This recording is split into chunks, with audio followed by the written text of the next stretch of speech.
কবরে যান 13টা প্রশ্ন রাজনৈতিক প্রশ্ন, সেইটা না।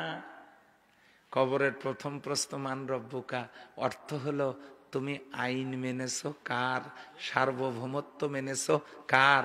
নামাজ রোজার প্রশ্ন না, প্রথম প্রশ্ন রাজনৈতিক প্রশ্ন, মান রব্বুকা, তুমি সার্বভৌমত্ব আইন মেনেছো কার।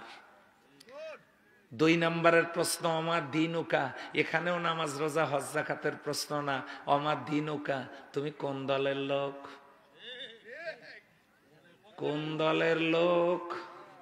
হুজুর এখানে দল পাইলেন কই, দিন মানে ইসলাম, সেটা হলো ইন্নাদ দীনা ইনদাল্লাহিল ইসলাম, দিন মানে কোরআন, লিউযহিরাহু আলাদ দীনি কুল্লি, দিন মানে হলো কোরআন, দিন মানে হলো আদর্শ। ইন্নী আখাফু আন ইউবাদদিলা দীনাকুম, দিন মানে কমপ্লিট জীবন ব্যবস্থা। আল ইয়াউমা আকমালতু লাকুম দীনাকুম ওয়া আতমামতু আলাইকুম নি'মাতি ওয়া রাদিতু লাকুমুল ইসলাম দীনান। কয়টা দলিল দেব আপনাদেরকে?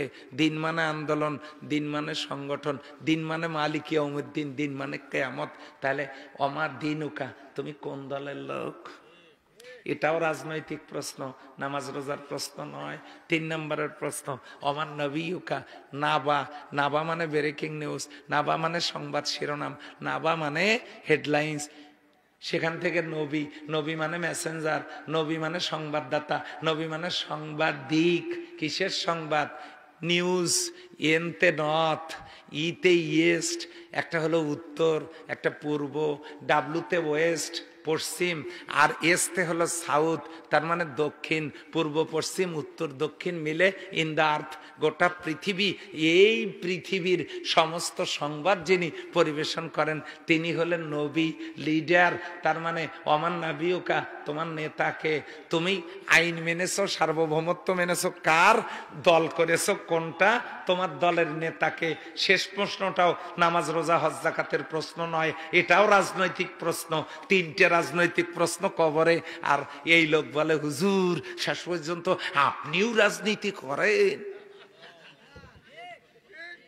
আপনিও রাজনীতি করেন। কবরে যান 13টা প্রশ্ন রাজনৈতিক প্রশ্ন। তাহলে আল্লাহর জমিনে আল্লাহর আইন নাই, আপনি আইন মানতেছেন কার? কবরে গিয়ে কি প্রশ্নের জবাব দিবেন? সেই জন্য ইকামাতুল কোরআন, ইকামাতুল কোরআন আন আকিমুদ্দিন ওয়ালাউ কানা তাতাফাররাকু ফি, তোমরা দিন কায়েম করো, মত পার্থক্য সৃষ্টি করো না। হাত কোথায় বাঁধবো সেটা ইসলাম কায়েমের পরে সিদ্ধান্ত নেওয়া হবে। কোন রঙের পোশাক পরবো সেটাও সিদ্ধান্ত আমরা ইসলাম কায়েমের পরে নেব। ফরজ নামাজের পরে হাত তুলে দোয়া করব কি করব না ওটাও পরে হবে। এরপরে আমিন জোরে বলবো না আস্তে বলবো সে সিদ্ধান্ত পরে নেব। দল্লিন বলবো না জল্লিন বলবো সে সিদ্ধান্ত পরে নেব। তারাবি 8 রাকাত পড়বো না 20 রাকাত পড়বো সেও সিদ্ধান্ত আমরা পরে নিতে পারবো। কিন্তু সমাজের সুদ ঘুষ দুর্নীতি অশ্লীলতা বেহায়াপনা চুরি ডাকাতি ধর্ষণ জেনা ব্যভিচারী কবিরা গুনাহ মানুষ খুন এই সকল পাপ বন্ধের জন্য কোরআনের আইনটা তো আগে সবাই মিলে কায়েম করার দরকার আছে না নাই? কিন্তু আমরা ব্যস্ত হলো দোয়া করব না হাত কি বুকে না নাভিতে, এগুলো নিয়ে গন্ডগোল। আচ্ছা ভাই যার হাত নাই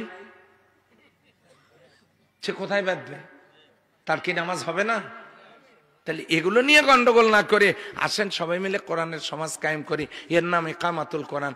এই জন্য আওয়ামী লীগের ভাইদেরকে লাগবে, বিএনপির ভাইদেরকে লাগবে, অন্য দলের ভাইদেরকে লাগবে, জামাত ইসলামীকে লাগবে, তাবলিগ জামাতকে লাগবে, পীরের মুরিদকে লাগবে, নারী লাগবে, পুরুষ লাগবে, যুবকদেরকে লাগবে, ছাত্রছাত্রীদেরকে লাগবে। সবাই মিলে কায়েম করতে হবে কি? লাভটা কি? লাভটা হলো লা ফাতাহনা আলাইহিম বারাকাতিম মিনাস সামাই ওয়াল আরদ, আল্লাহ আকাশ আর জমিনের বরকতের সমস্ত দরজাগুলো আল্লাহ আমাদের জন্য খুলে দেবেন। অথচ স্বাধীনতার 53 বছর যারা দেশ পরিচালনা করলো আমার দেশে 60টা খনি একটাও তুলতে পারে নাই, একটাও পারে নাই। এই যে ইসকন কারা? জন্ম হয়েছে আমেরিকায়, আর এই ইসকনকে লালন পালন করতেছে পাশের দেশের বন্ধু রাষ্ট্র।